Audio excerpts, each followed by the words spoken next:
കോഴിക്കോട് ചേവായൂരിൽ യുവാക്കൾ തമ്മിലുണ്ടായ വാക്കേറ്റത്തിലും കയ്യാങ്കളിയിലും പരിക്കേറ്റ യുവാവ് മരിച്ചു. മായനാട് സ്വദേശി സൂരജാണ് മരിച്ചത്. സംഭവത്തിൽ 3 പേരെ ചേവായൂർ പോലീസ് പിടികൂടി. ദിലിഷ തിലകൻ ചേരുന്നുണ്ട്. ദിലിഷ, വിശദാംശങ്ങൾ.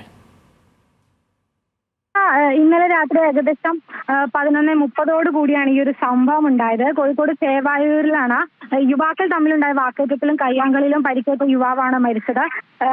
ഈ ചേവായൂരിന് സമീപമുള്ള പാലക്കോട്ട് വയൽ തിരുത്തിയാട് അമ്പലത്തിന്റെ സമീപത്തെ മസാലക്കടയ്ക്ക് മുമ്പിൽ വെച്ചാണ് ഇവര് തമ്മിൽ തർക്കവും അടിപിടിയും എല്ലാം ഉണ്ടായത്. ഈ ഒരു സംഭവത്തിൽ ഇപ്പോൾ 3 പേരാണ് ചേവായൂർ പോലീസിന്റെ പിടിയിലായിരിക്കുന്നത്.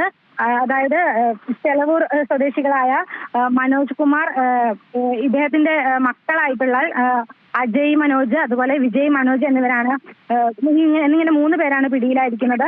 ഈ കടയ്ക്ക് മുന്നിൽ വെച്ച് ഇവര് വാക്കുതർക്കം ഉണ്ടാവുകയും അത് സംഘർഷത്തിൽ കലാശിക്കുകയുമായിരുന്നു.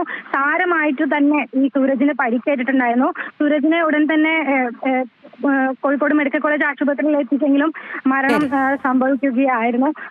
മൃതദേഹം മെഡിക്കൽ കോളേജ് മോർച്ചറിയിലേക്ക്. കോഴിക്കോട് ചേവായൂരിൽ യുവാക്കൾ തമ്മിലുണ്ടായ വാക്കേറ്റത്തിലും കയ്യാങ്കളിയിലും പരിക്കേറ്റ യുവാവ് മരിച്ചിരിക്കുന്നു. ദിലിഷ തിലകനാണ് കോഴിക്കോട് നിന്ന് വിവരങ്ങൾ നൽകിയത്.